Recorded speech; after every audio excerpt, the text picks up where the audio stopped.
Back in the old days, which is only about 2 years ago, if someone had a pre-qualification letter from their lender and 3% down, I could take them out on a weekend, and if we found something they liked, they could buy a house. And they might even be able to get it for less than it was listed for.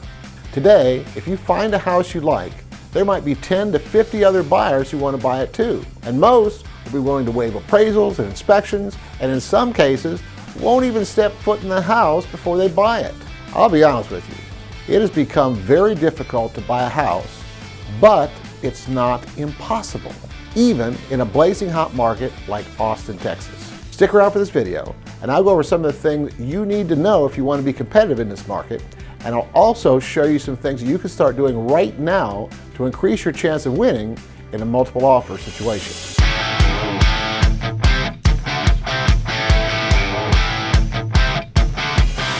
Let's start by talking about who's buying all these houses. According to a report done by Redfin, 18% of all the houses sold in the United States during the fourth quarter of 2021 were purchased by investors. That's roughly 80,000 homes worth about $50 billion purchased by investors in a 3-month period. Now, an investor is defined as anyone who is not going to live in the house themselves. This could be anyone from the big Wall Street hedge funds to iBuyers like Zillow and Opendoor, to individuals that aren't too different than you or me who decide they want to buy a second home or diversify their investment portfolio and add a couple of rental houses. Now, the big investors are difficult to compete with because they usually have deep pockets and their math is very different than yours. Zillow is a perfect example. In the fourth quarter of last year, Zillow inflated the amount they're willing to pay for houses and accelerated the number of houses they bought, all because of their very own overly optimistic estimates of how fast houses were going to continue to appreciate. By the time the quarter was over, Zillow had lost over $500 million. Now, there are only a handful of companies out there who could survive after losing that kind of money in a quarter, and Zillow is one of them. Now, they did shut down their iBuying operations, even though it represented nearly 60% of their total revenue. Then they started working on new ideas on how they were going to make that company profitable. Now, if you're bidding against someone like this, it's going to be impossible to win.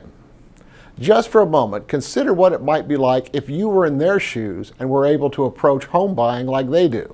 You go into it thinking you have an unlimited amount of cash to work with, and you also think you know more about the housing market than anybody else out there. Even though you're paying 30% more than what that house is worth, your forecasts tell you that that house will increase in value by another 30% in the next 3 to 6 months. Now, if that was you or me, we would probably approach home buying just like Zillow did. We would literally buy every house we possibly could, and not too many other people out there would be willing to pay what we were offering. Now, the good news is their strategy didn't work, and they're out of business. And they aren't driving up prices anymore.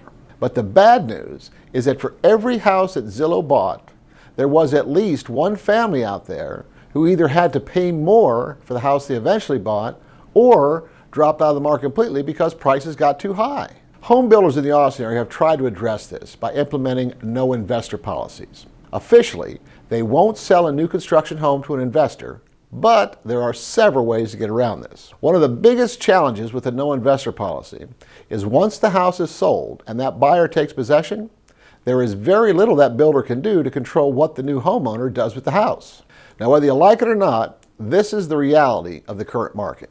You can either try to change something you have no power to change, or you can accept the realities of the market and adjust your strategy and position yourself to win.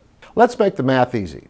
Let's round that investor percent up to 20%. So for every 10 houses listed for sale, on average, 2 of them are going to get purchased by an all-cash investor.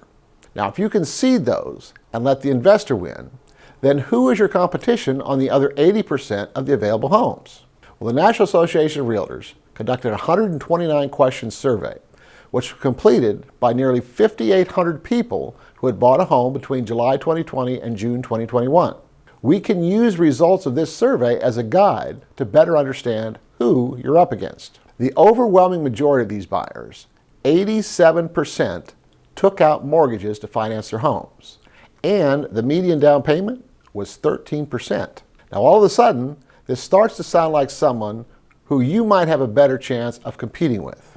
Now the trade-off is nearly 3/4 of these buyers compromised on what they wanted in a home. About 27% of them compromised on price, and 21% settled on the home's condition. They also made trade-offs on the size of the home and the yard, along with the distance from family, friends, and jobs. Now this survey provides clues to what you might consider doing to make your offers more competitive. Let's start with the mortgage. If 87% of the buyers you're up against have some kind of financing, then if you could submit a cash offer, you could potentially leapfrog most of those other potential buyers. But how can you do that? Well, there are companies out there who offer what you could call transactional or bridge financing. The way it works is you get approved with them and then use their money to make an all-cash offer on the house. You close with their funds, and then your mortgage lender completes the approval process, and in 30 to 60 days, you close again with your mortgage lender and then pay off that short-term transactional loan. Now, where it gets tricky with any kind of financing is that gap between what you offer on the house versus the appraised value. If you make an offer over list price, you're probably also going to sign an appraisal waiver, which means you agree to pay the difference if the house doesn't appraise at the offer price. Now, if you do this, make sure you have a good idea of what houses in that area have been appraising for so you don't overcommit yourself. Now, you could try to minimize your risk by specifying you're only going to pay up to a certain amount over the appraised value, but that could weaken your offer if the other potential buyers are willing to submit a full waiver. Now, the other key takeaway from this National Association of Realtors survey was that 75% of the successful home buyers compromise in some way. One of the biggest challenges I see is when potential home buyers are unwilling to compromise on the distance from work, family, or friends. The reality is the further you go out from the city of Austin, the lower the home prices, and in most cases, there will be less competition. If you can't afford to buy your dream home close to the urban core, and you're also not willing to look in areas with home prices in your price range, I have to ask you, do you really want to buy a house? Now, you may have been wondering about this next one ever since I mentioned that since 20% of the homes were purchased by investors, you should just concede those and focus on the other 80%. The question you might be asking is, how are you going to know which ones the investors are going to be bidding on? Well, first of all, if it's an iBuyer, they've already bought the house and are now trying to sell it. What you'll normally see is the iBuyer house will be listed higher than comparable houses in the same area. Those lower list price houses are going to seem like the better value, but nearly 100% of them are going to get bid up to at least that iBuyer price, sometimes even a little more. If that iBuyer house is something you like, and the list price is not grossly overpriced, you might consider placing an offer on it because on that first weekend, there is going to be less buyer competition on it, and that iBuyer will usually accept the first offer that comes in at list price. Now, the final thing I want to talk about are some of the things you can add to your offer to make it more attractive. The dollar amount and the financing are the two most important.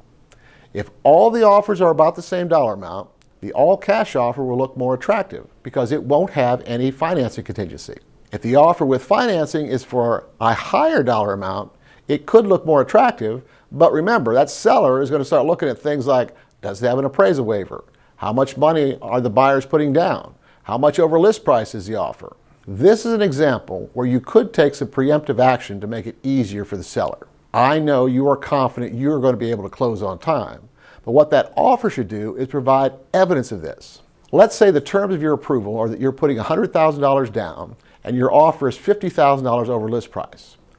What would it hurt to include a copy of your bank statement showing that you had at least $150,000 available? Now, you're not required to do that, and you've signed a contract stating that you're agreeing to pay all those amounts, but if you provide that bank statement as evidence that you actually can pay that amount, it makes it much easier for that seller to say yes to your offer. Now, there are also things like who's going to pay for the title policy, who's going to pay for the survey or the HOA transfer fees, do you want an option period, and how much is the option fee going to be? If you offer $100 for a 10-day option period, that's not nearly as strong as, say, $2,000 for a 5-day period. I'll tell you one that's often overlooked, and I have seen it be the difference between getting an offer accepted, and that's the leaseback. Let's say you're a seller, and you list your house on a Thursday, and by Monday you have 10 offers. You choose the all-cash offer, and they're ready to close in 10 days.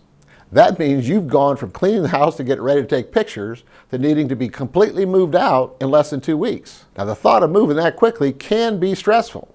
But if you, the buyer, offer that seller an additional 2-week lease back, they could close, get their money, and then have that extra 2 weeks to get everything moved. You know, I get emails, texts, and phone calls almost every day from people who are thinking about buying or selling real estate here in the Austin area, and I would love to help you out too. If you like this video, you should check out this other one that I did. And don't forget to subscribe to my channel and hit that notification bell. All of my contact information is in the video description, so don't be shy. Let's make your real estate dreams come true.